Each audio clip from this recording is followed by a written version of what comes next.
Welcome to the Convocation for the Conferring of Degrees at the University of Calgary. Convocation exercises are a ritual which marks the passage of young adults from one stage of life or vocation to another. It's an invitation into a larger community and involves the entire university. It's an official occasion of solemn dignity and decoration in appropriate surroundings. It is accompanied by specific forms of dress and music and ritual objects. Objects such as the mace, a symbol of the authority of the university to confer degrees upon deserving candidates. In addition, the accustomed 3 stages of ritual occur. There's a separation of the graduands from their former status, marked by an academic procession to the place of convocation. There's a presentation to the community and a pledge of new responsibilities, marking their transition to a new status. Finally, there's an incorporation of them as graduates into the community, with a celebration marked by food and drink and possibly gifts from parents and friends. The earlier universities in Europe were bodies or guilds of students, formed and organized by the students themselves. They took their name from the Latin word universitatis, meaning a number of persons associated into one guild, community, or corporation. Gradually, universitatis acquired its narrower meaning and finally came to stand for a learned corporation or university. Similarly, the concept of academic degrees originated in the 13th century at the 2 original universities, Paris and Bologna. The baccalaureate was established as a preliminary degree and was conferred during a student initiation ceremony in which university officials had no part. Later it came to mean the completion of a certain degree of study. In the 13th century, Bologna was a center for the study of civil and canon law, and its teachers were called doctors. Paris was predominant in the study of arts, and its faculty were termed masters. These titles were then conferred by the respective guilds or faculties on students who had completed their studies, passed the necessary examinations, and been formally admitted to the Guild of Teachers. The present Western European and American degree structures can be traced directly and with little change from these beginnings. The story of convocation at the University of Calgary begins with the establishment of a university in Alberta in 1908. In the spring of 1915, the ceremonial proceedings then adopted were based with slight changes on the ceremony traditional at Oxford University. These changes were such as would be appropriate to a non-sectarian institution and to an institution seeking wide community support in a new province in the new West of a very young country. The later development in the 1960s of the Calgary campus of the University of Alberta led to the Convocation Committee recommending that beginning in the spring of 1964, a separate convocation be held in Calgary for graduating students from this campus, but with identical ceremonies. This recognition of separate identity was confirmed in the new Universities Act of 1966, and convocation at the University of Calgary has continued to follow the same model ever since. The continuity of a society depends upon its recurring revitalization, and revitalization observances include academic celebrations, in particular those associated with the conferring of degrees. A convocation for the conferring of degrees symbolizes the progression from the role of learner to that of producer and contributor to the social group and to the national welfare. Students are certified to the world as having satisfactorily met all requirements of a prescribed course of study. At the same time, the rituals involved direct attention once again to the nature and aims of the University of Calgary. As with most rituals, the change of the individual's or group's position in the institution is accompanied by a territorial passage over thresholds or through portals. The typical pattern of a rite of passage is then followed. Separation occurs when the dean of each faculty presents the names of the graduands in that faculty. The transition is marked by a recitation of rights and responsibilities to be incumbent upon the parties participating, and their acceptance. And finally, there's recognition of the graduates and confirmation of their new status as they are incorporated into the university. Many of the ceremonies conducted today have their origins in the churches and religious organizations that sponsored early academic institutions. This explains the important place which costumes hold in graduation rites. These symbols still remind everyone, from the academic community to the general public, that universities are social institutions of a different order, of a broader and not a more restricted culture. Convocations for the conferring of degrees provide occasions for the whole university to appear in colorful academic dress, to recall the tradition of which it is a part, and also to remind the general public of this ancient, honorable, and international heritage. During the early years of the medieval universities, the scholars wore the same general type of clothing as everyone else: gowns, cloaks with hoods attached or separate hoods, and caps. After the English universities had been in existence for a while, details of the scholars' apparel were prescribed by university statutes to distinguish the different degrees of learning and identify the faculties. Such colors still appear in gowns and hoods as symbols of the wide variety of knowledge and of the institutions represented. Convocation for the conferring of degrees is a quietly active, powerful public relations opportunity. Once again, the general public is reminded that they have a university in their community and of its value to them.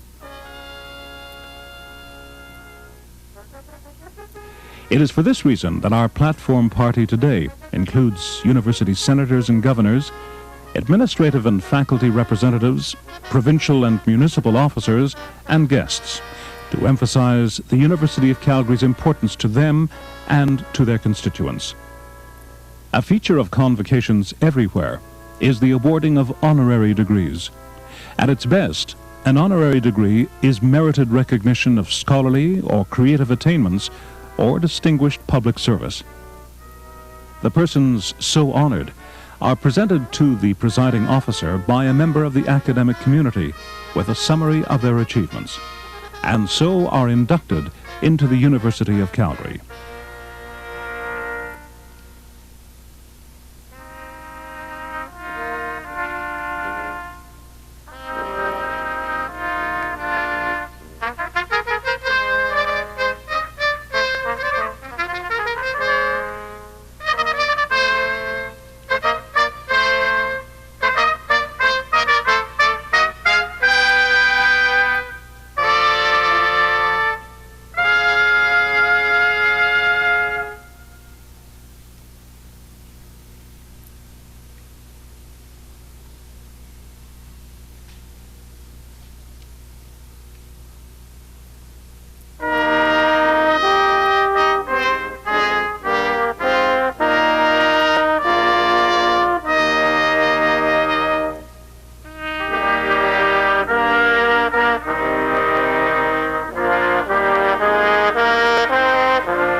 Would you bow your heads with me in prayer, please? O eternal God, as we gather here today, we ask you to bless all schools, colleges, and universities, remembering especially today the university in Beijing and our own University of Calgary. Almighty God, we ask that all institutions of learning may be lively centers of sound learning, new discovery, and the pursuit of wisdom. And grant that those who teach and those who learn may find you to be the source of all truth. Amen.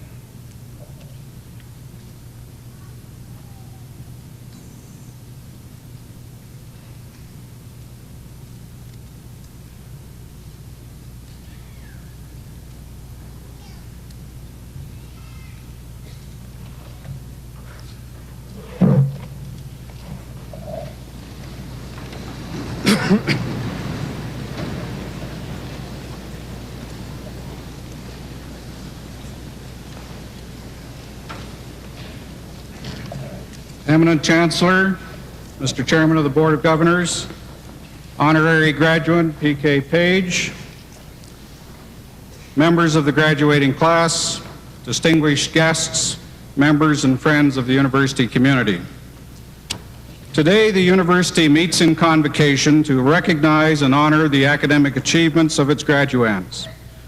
It is our custom to invite all graduands to express publicly their appreciation to parents, spouses, partners, family members, and friends who have contributed to their success. I invite all who are graduating today to stand and to recognize those who have assisted you over the years.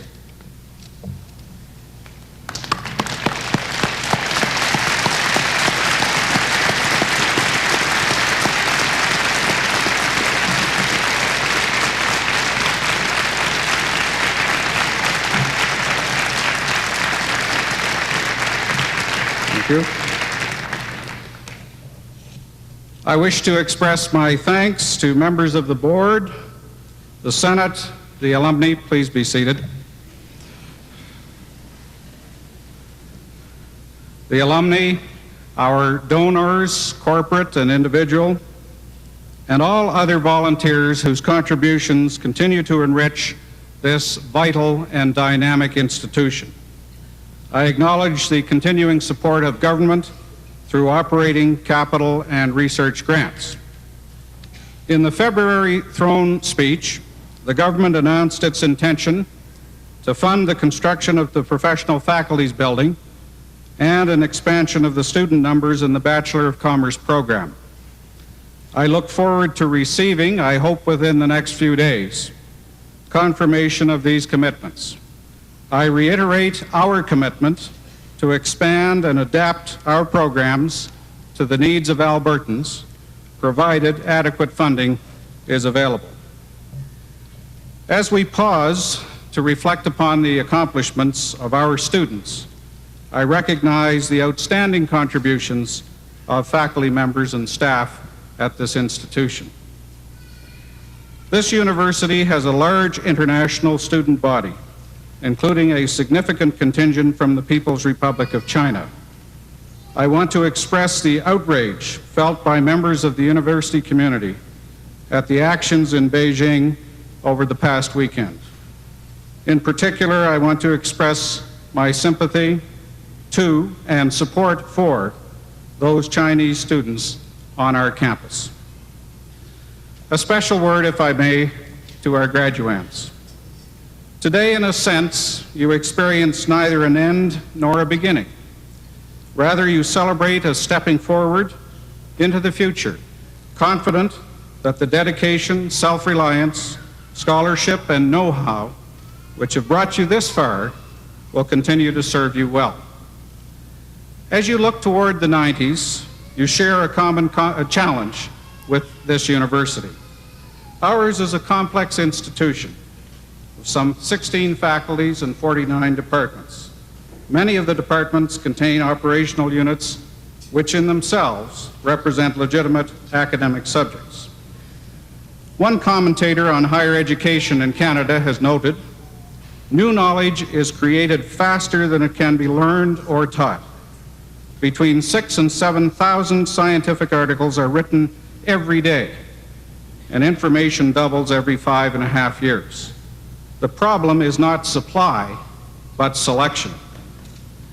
This problem of selection is compounded, of course, by the fragmentation of today's multiversity and the fact that each sphere of academic activity is so intense that there is little opportunity for sustained interdisciplinary research and debate.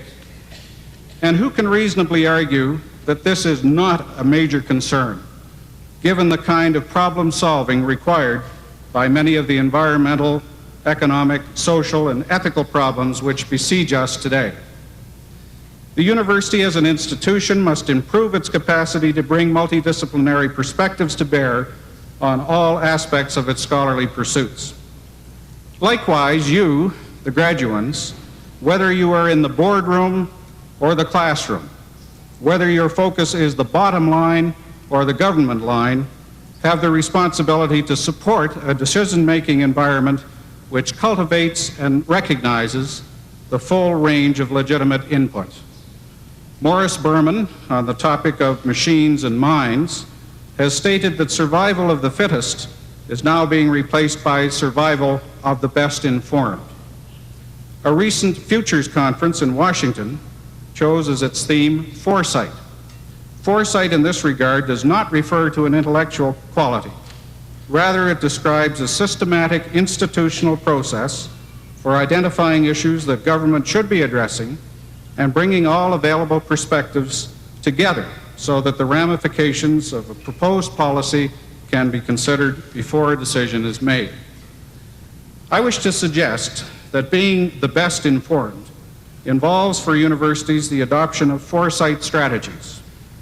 That further, there is an urgent need for universities, government, and business to cooperate not simply in developing more effective information gathering tools, but in devising communication strategies that will produce genuine inter- and multidisciplinary understanding as the basis for effective decision-making. This university is developing a mission statement and a strategic plan for the 1990s. It is our hope that all of our university's partners and friends, our extended community, will benefit from this process as participants in its development and as the beneficiaries of its results. There are, of course, many challenges facing all Canadian universities and all universities in the world. Reinforcing and recognizing teaching as a major priority of higher education, along with research. Finding outstanding scholars to accept university positions. Bridging the solitudes between the sciences and the humanities. Doing a better job of teaching ethics. Providing adequate funding for basic research, especially in times of financial restraint. Implementing technology transfer strategies that will expedite the process from the discovery in the lab to commercialization in the marketplace, and will do so in harmony with the university's mission. And internationalizing the curriculum to provide the breadth and depth for students whose future truly is one of global dimensions. These are important issues and demand our attention. I maintain, however, that the capacity of the university to cope with the reality of information overload and the inherent selection issues strikes at the very heart of the university and its fundamental commitment to excellence in teaching, research, and community service. Selection cannot be left to chance or to the personal inspiration of a few. It must be reinforced within the context of academic freedom, in the academic structures and the processes of the university. This challenge, I reiterate, is common to business, government, professional associations, and community interest groups. We must find new structures and processes to ensure that the full consequences of our policies and actions are considered in the light of all relevant information.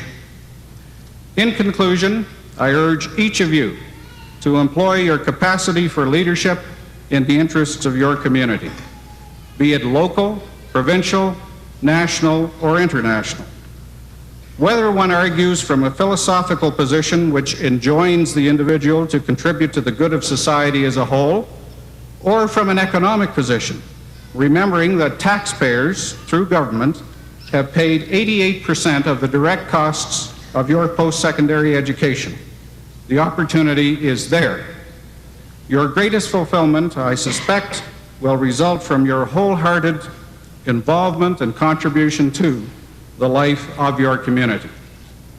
Thank you for coming to the University of Calgary. We welcome you as members of our alumni, now close to 50,000 strong. We're proud of you. The very best of luck in the future. Thank you.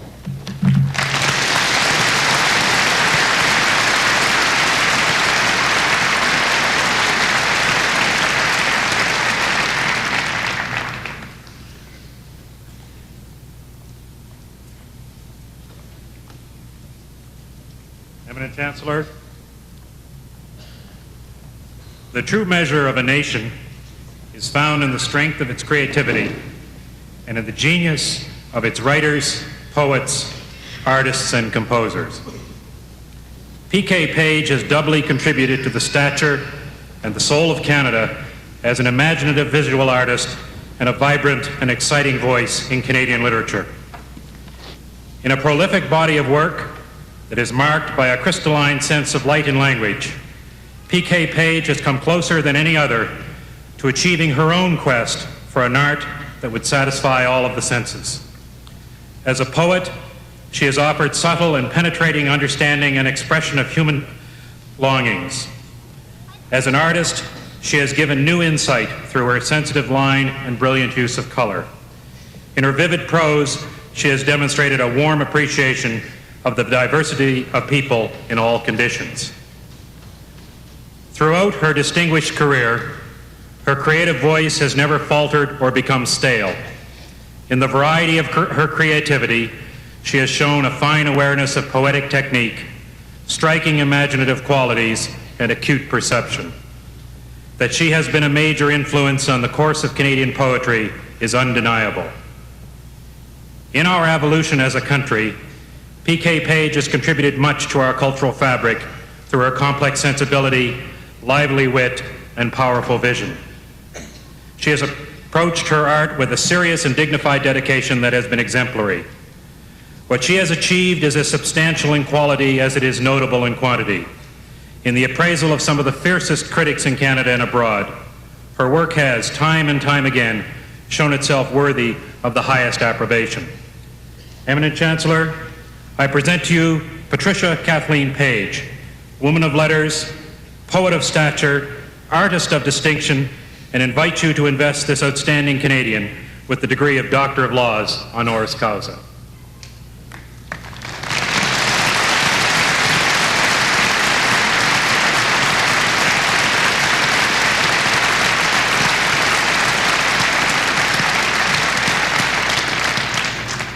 Patricia Kathleen Page, by virtue of the authority vested in me by the statutes of the province of Alberta, and upon the recommendation of the Senate of this university, I admit you to the degree of Doctor of Laws honoris causa and invest you with all the rights and privileges, powers and responsibilities pertaining to this degree. Congratulations. Thank you very much.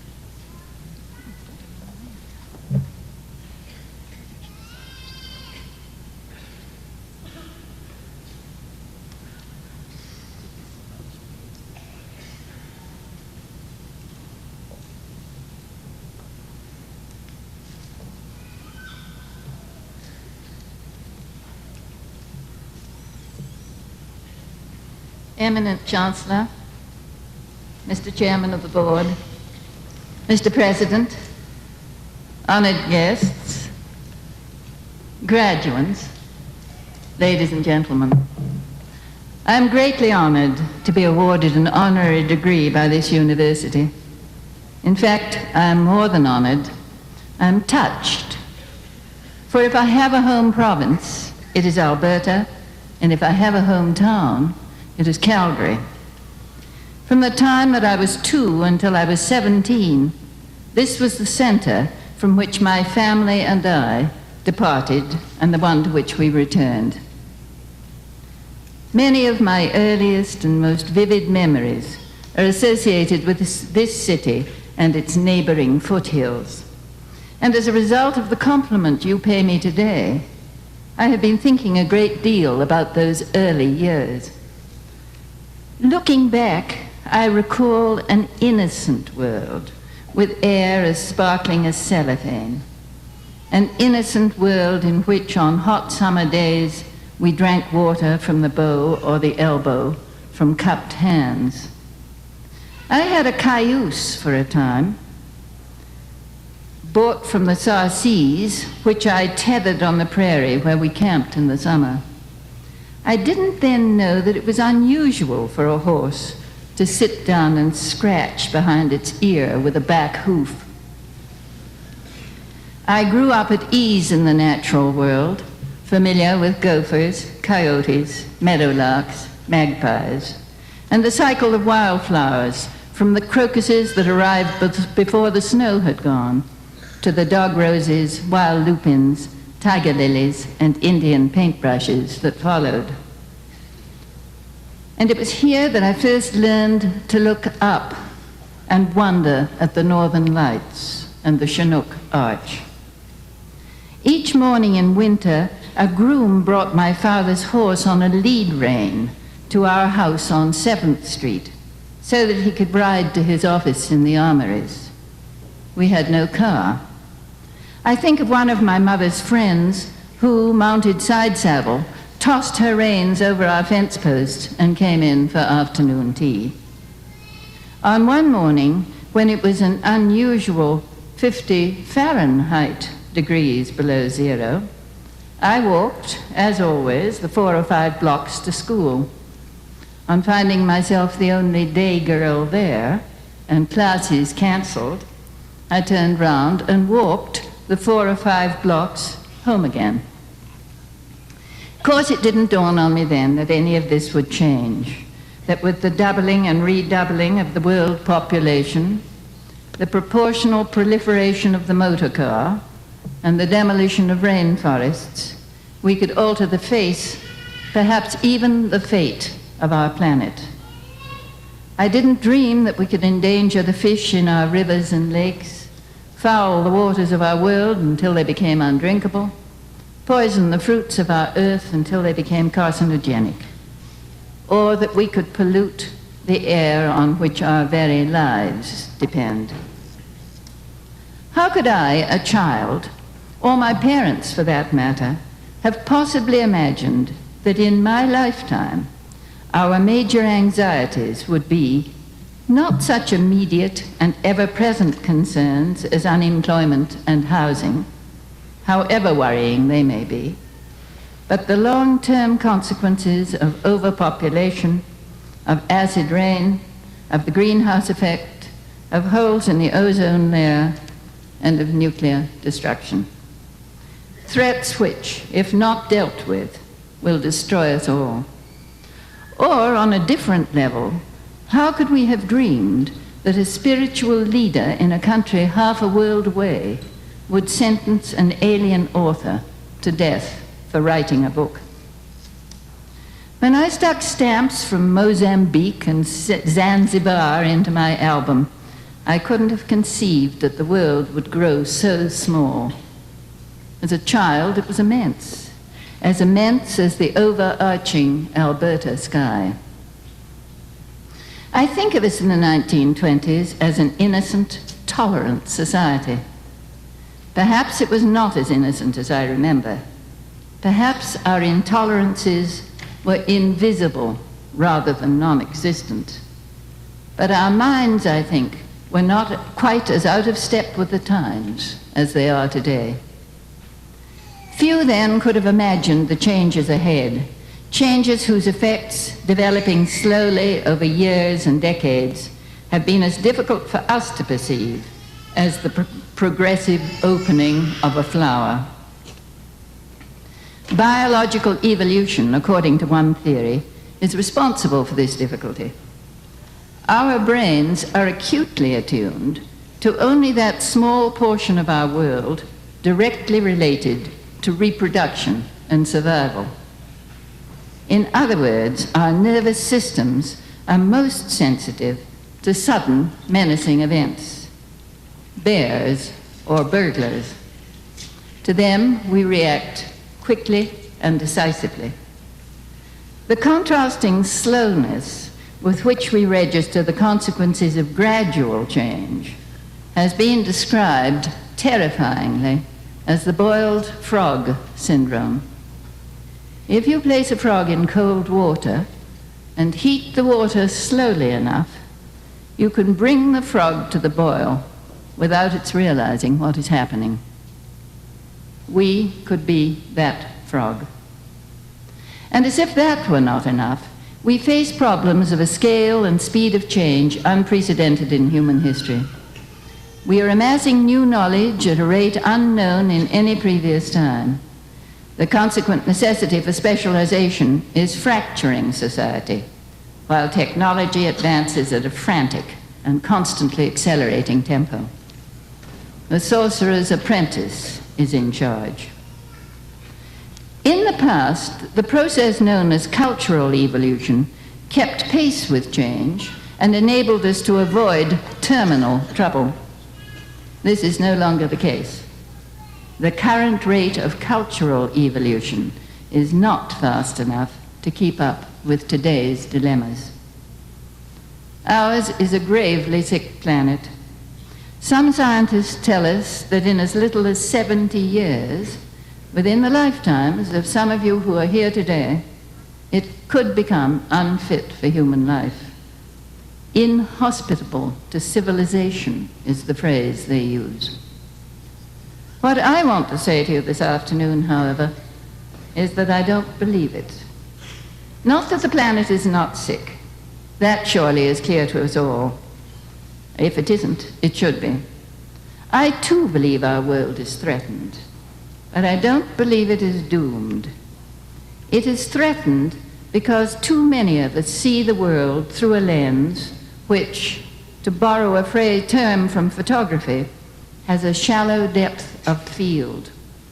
We tend to see in sharp focus only the immediate and the personal, while our perception of long-term issues, which are just as real and much more far-reaching, is blurred.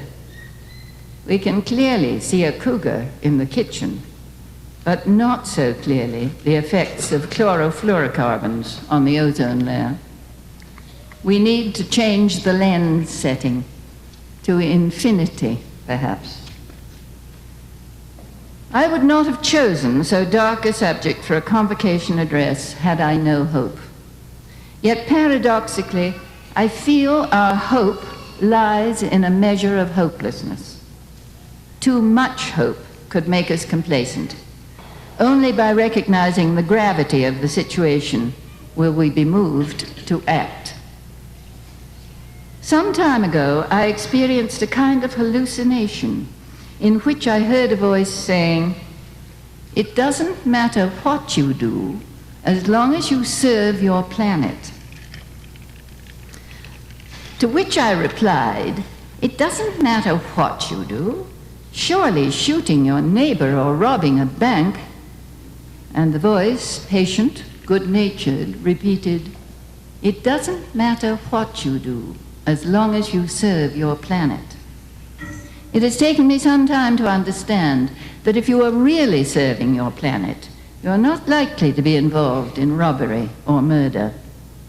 If the major religions of the world are correct, we are all one being, interconnected, a continuum. In doing harm to another, we harm ourselves and our world. What then is our role, your role, today? I don't know your answers. We have different things to do, you and I. But I do know that we will have to change our way of life, and that we can once we understand the need.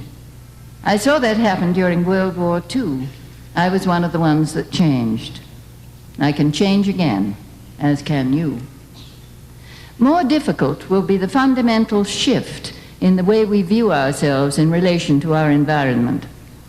We will have to learn to think in long-range terms, in global terms, and act on a global basis. Some argue we will have to create a new evolutionary process to supplement unconscious cultural evolution with conscious cultural change.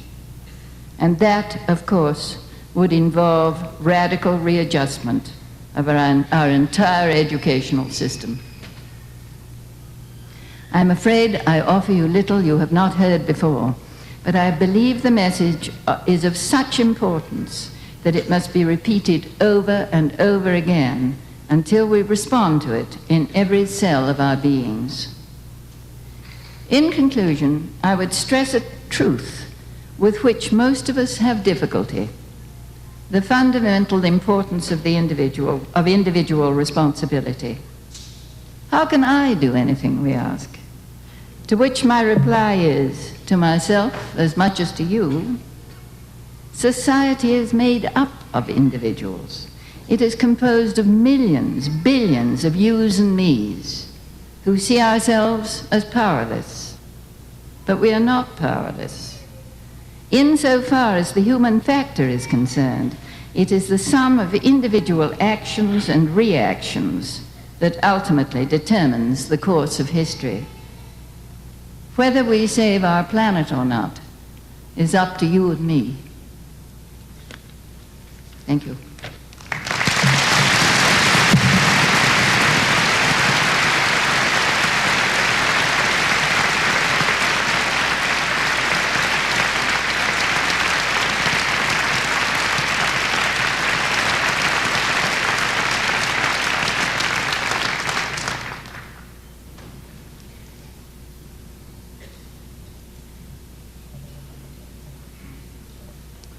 Eminent Chancellor and President,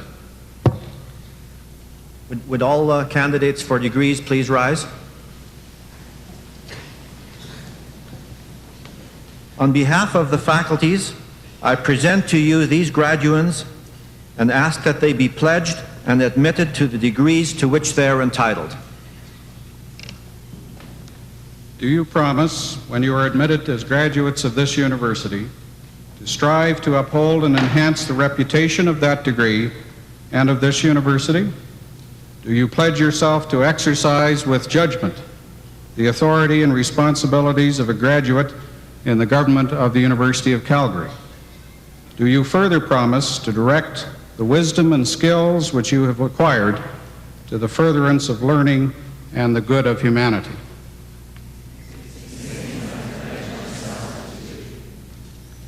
By virtue of the authority vested in me by the statutes of the province of Alberta, and upon the recommendation of the faculties of this university, I admit you to the degrees to which you are entitled, and invest you with all the rights and privileges, powers and responsibilities pertaining to such degrees.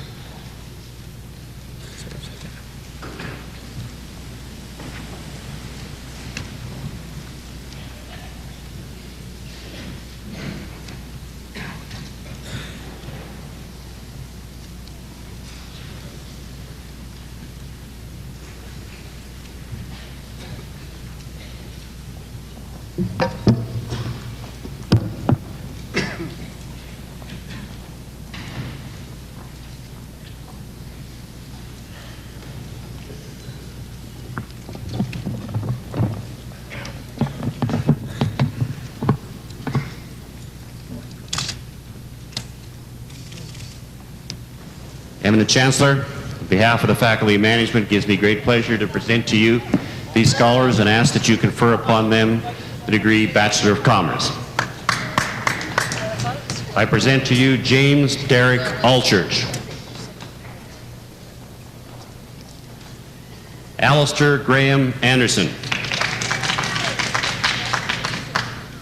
Frederick Anich. Jan Howard Armstrong. Maria Wing Yi All. Robert Lyle Baker. Carolyn Diane Baldwin. Sherry Joe Warnick. Guido Elmiro Baroni. Lois Helen Tony Fidos. Roger Ben Benoit. Evelyn Rose Bergman. Christopher William Best. Randall Martin Bieberdorf. Cheryl Marie Biggs.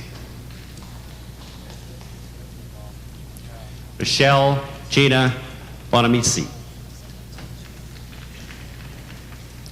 Patrick Bruce Warwick. Annette Swanty Boss. Janine Ray Burke. Evelyn Margaret Bowie. Margot Lynn Boychuk. Michael Scott Brown. Karen Michelle Braun. Michael Benner.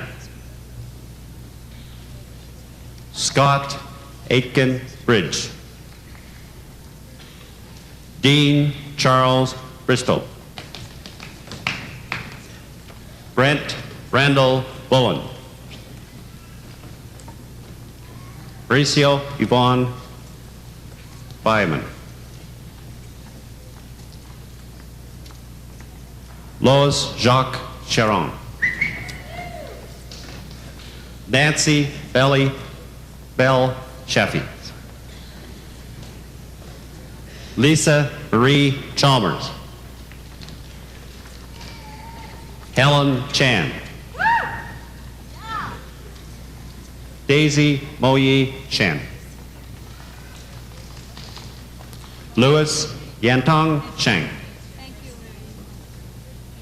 Stephen William Chang. Edmund Arthur Chow. Stella Chow.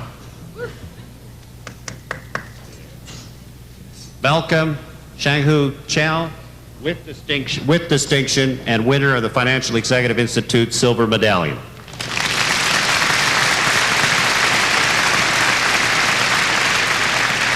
John David Churchill. Richard Paul-Emile Sikalu. Gary Frederick Clapson. Cameron Scott Clark. Jillian Elizabeth Clark. Timothy Gordon Clifford. Gregory Arthur Cook. Kevin Michael Copeland. Neil Jonathan Copeland. Susan Ann Copeland. Leigh Diane Grape. Leah. Jennifer Ann Cumming. Annette Lorraine Cushworth. Barbara Irene Daigle. Corrine Ray Dalgleish.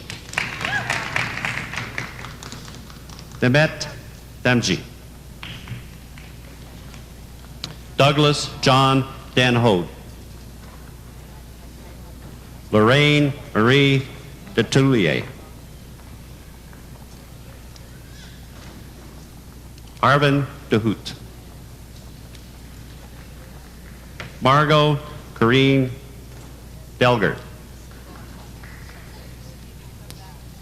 DeCalio DeMarzo. Timothy Wayne Dirksen. Michael James Dost. Roger Allen Duckworth.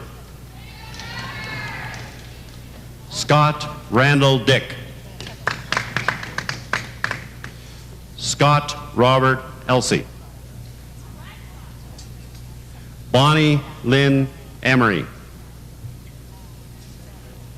Sherry Lynn Joanne Evans. Gordon Wayne Farquharson. Sherry Fellersher. Mildred Tekla Farosh. Lori Ellen Fesser. Andrew James Fisher. Parker Warren Ford. Brian Joseph Forrest. Tech Kin Darrell Gann. Teresa Marie Gauruk. Raymond G. Thomas Robert Guyver. Randolph Scott Kieslinger. Keith Rodney Gerald. Michael Peter Giglia. James Harvey Golden. Thomas Lyle Gregory. Michael Robert Harker. Terry Eugene Harris. James Adrian Heron. Roseanne Elizabeth Harvey. William Gerald Hawes. Christine Sherry Heemsker. Michael Murray Helfrich.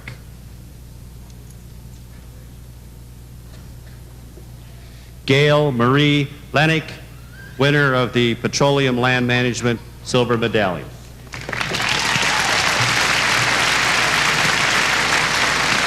David Allen Pergenheim. Martin Sean Harrington. Karen Ann Hebert with distinction. Lori Marie Hershik. Yu Yen Angel Ho. Michael Ho. Ka Wee Hong. Ket Lim Hong. Nancy Ray Honeychurch, winner of the gold medal for the Faculty of Management and with distinction.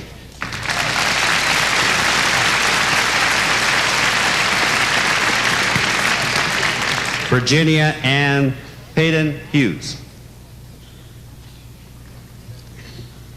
Ronald Charles Hookenderberg. John Eric Hughesmans. Carol Ann Irwin. Arnold Ernest Jens. James Robert Johnson. Janice Ann Johnston.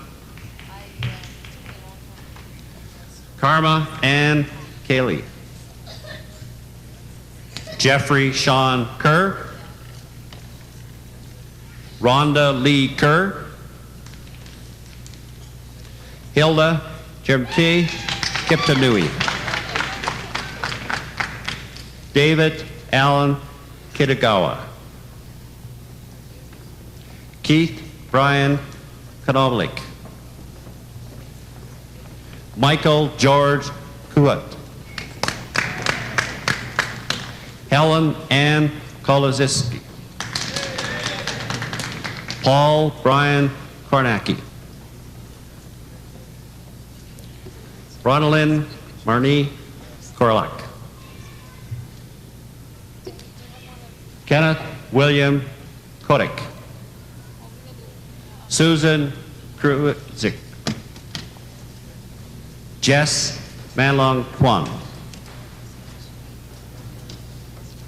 Shaheen Ladhani,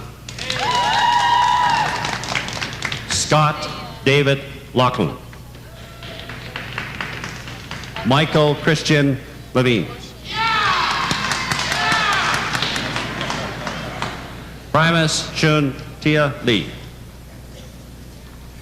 David Boming Lee, Mavis Lynette Lair,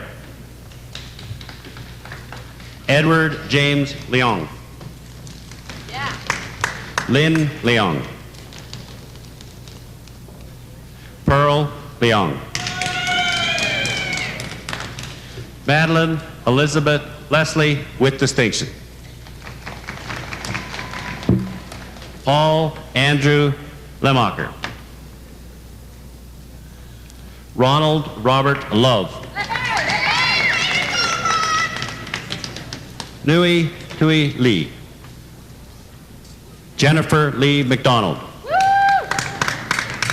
Michael Scott McDonald,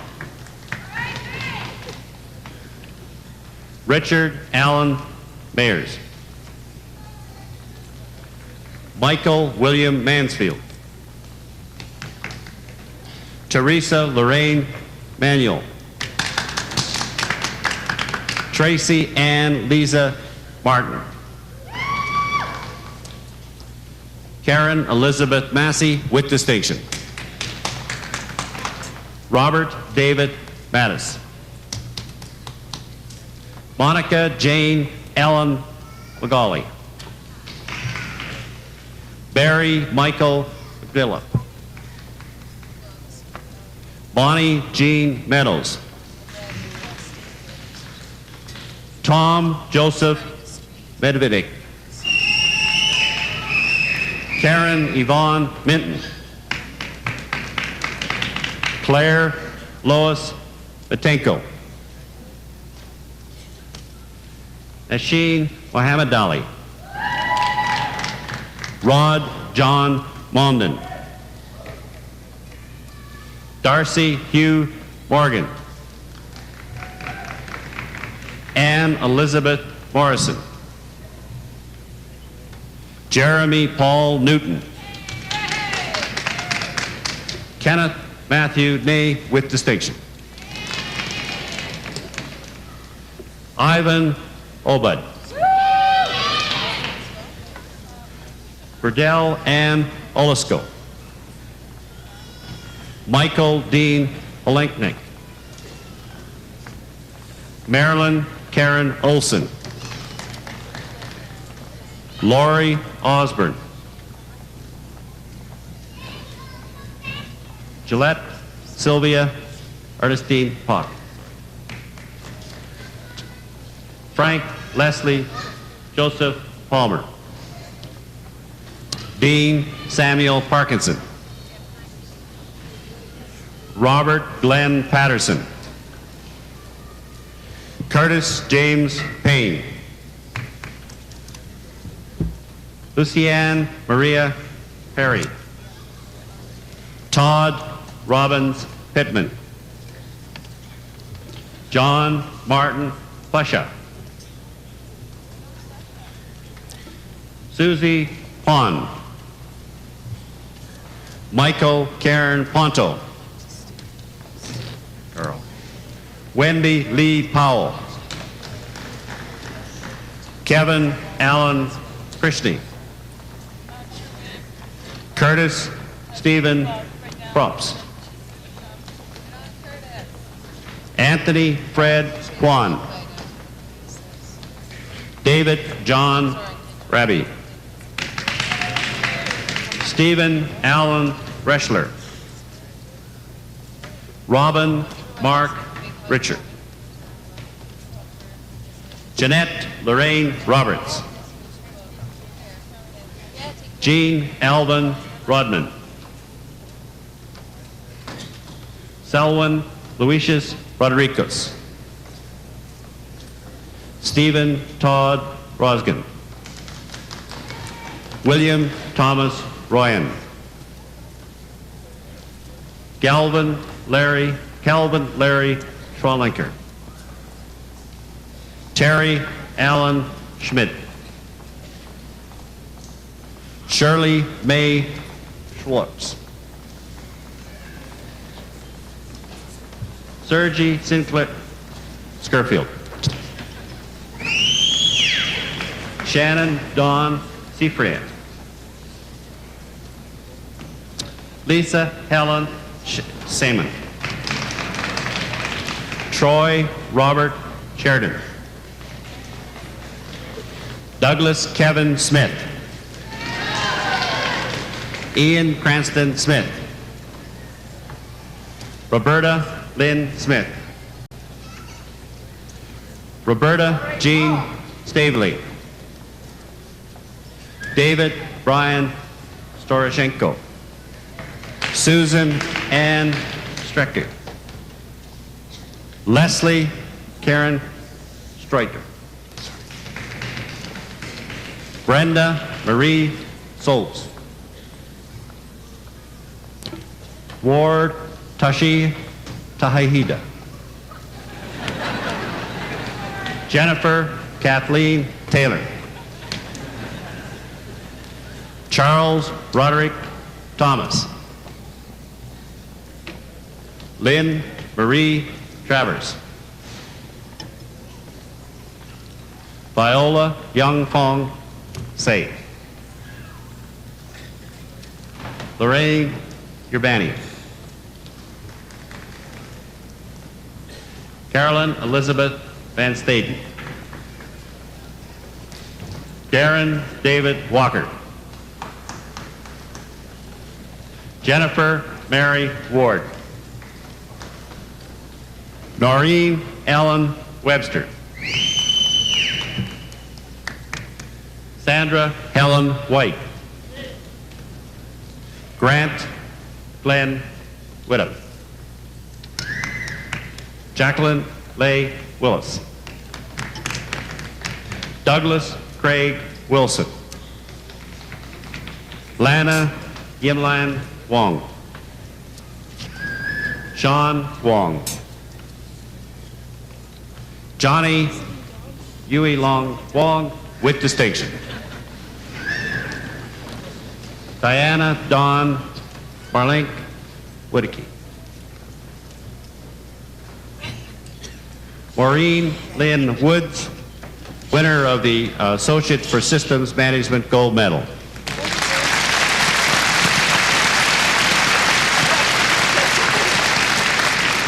Ronald James Woolley. Gwen Marie Yelenitsky. Tracy Marie Yankee. Florence Lynn Yee. Jack Yip. Shelley Ann Young. Amy Wakey Young with distinction. Baharuna Semerdi. Calvin Dale Zuck.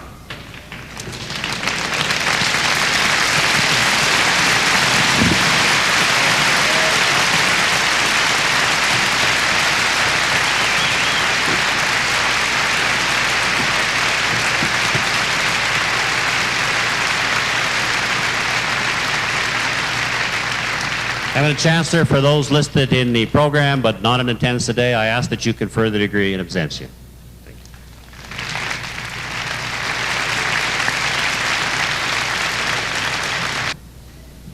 Eminent Chancellor, Mr. President, honorary graduates, graduates of the university, ladies and gentlemen.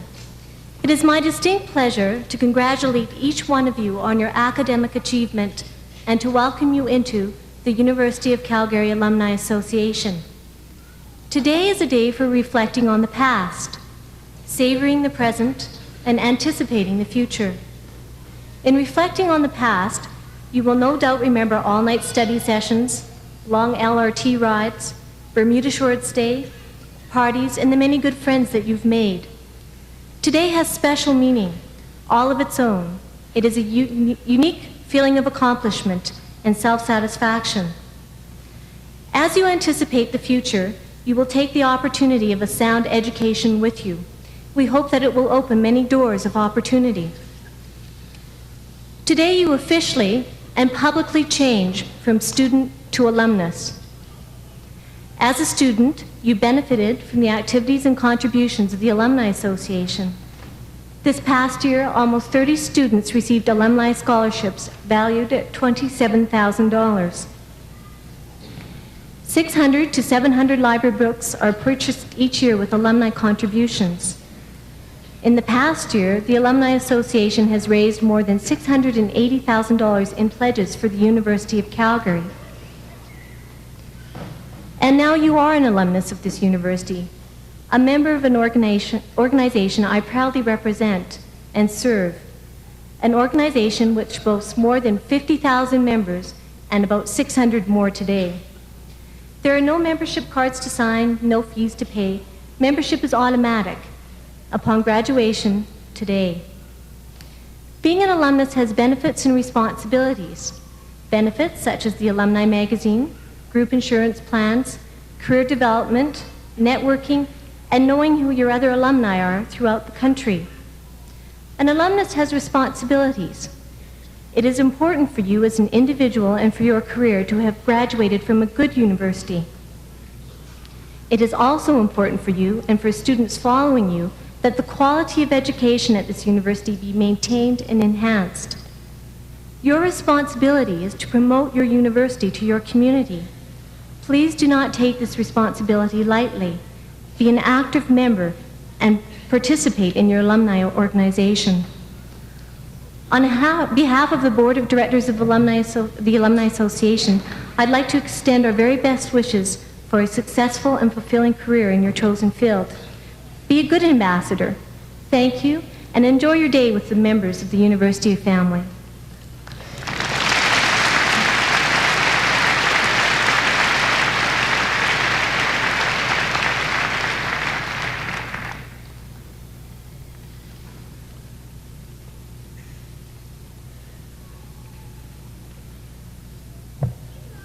First of all, on behalf of the university, I'd like to again congratulate P.K. Page and thank her for doing honor to this university by accepting the degree. Thank you.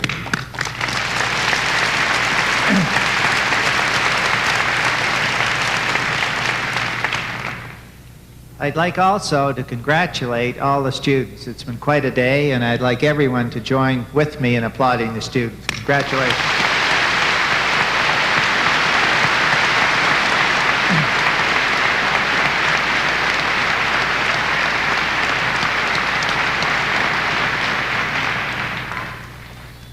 I have to say, for someone my age, it's too much to stand up here and look at 500 with a few other people here and not say something. So I'm going to speak for just about 2 minutes and be a little bit serious and perhaps not so serious. On the serious side, I hope, and I think, like to repeat what the other speakers have said. I hope you won't regard this sort of as the end, but as the beginning. That you'll keep reading and learning and keeping up, because it's so important. And I hope also that you'll become involved in something when you leave the university. It doesn't, in a way, really matter what it is. I think it can be the environment, it can be the community, it can be in politics, it can be in the church, it can be any one of any number of things. But I think the main thing, and the thing which will keep you alive and excited about life, is to be involved. My own thoughts at the moment I think are, because of the things that are going on in our country, and I don't say this in a biased political way, but I think it's time that more and more people such as you become involved in politics. And I think it's very important, and I hope you'll give some thought to that.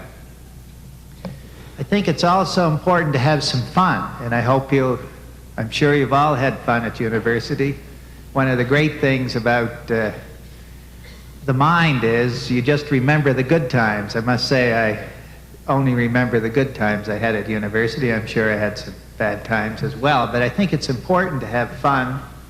And I think also to remember that, believe it or not, we're really only here for a short time. So back to my original theme, I think it's important that sort of when you, well, really, as somebody said to the noted writer Hugh McLennan on his 80th birthday, they said, "What are you thinking about today?" And he said, "I'm really thinking, where has all the time gone?" And I think the other thing that's nice to be able to say at that time is, where has all the time gone? But I did try to do some things, and hopefully I accomplished something, and I think that's very important. I just have two other messages to give to you. One is from the Honorable John Gogo, Minister of Advanced Education, who was unable to be here today, and he asked me to read the following to you. It is with sincere regret that I am unable to be with you on this auspicious occasion. Along with families, friends, the University of Calgary faculty, members, and staff, I join in congratulating you on the successful completion of your studies. Through personal determination, commitment, and sacrifice, you are here today having reached a major goal. We all share in your pride in that achievement. On behalf of Premier Getty and my colleagues in the Legislative Assembly, I personally wish you all the very best of success in your future endeavors. The other thing I wanted I thought I'd like to read to you the convocation address that Dr. Seuss, the noted children's writer, gave at the time of his convocation. I hope most of you have read Dr. Seuss, because if you haven't, you've missed something in your life. The one I remember particularly, I think it was called The Cat in the Hat. Any event, Dr. Seuss, his convocation address was entitled, "My Uncle Terwilliger on the Art of Eating Popovers." My uncle ordered popovers from the restaurant's bill of fare, and when they were served, he regarded them with a penetrating stare. Then he spoke great words of wisdom as he sat there on that chair. "To eat these things," said my uncle, "you must exercise great care. You may swallow down what's solid, but you must spit out the air. And as you partake of the world's bill of fare, that's darn good advice to follow. Do a lot of spitting out the hot air and be careful what you swallow."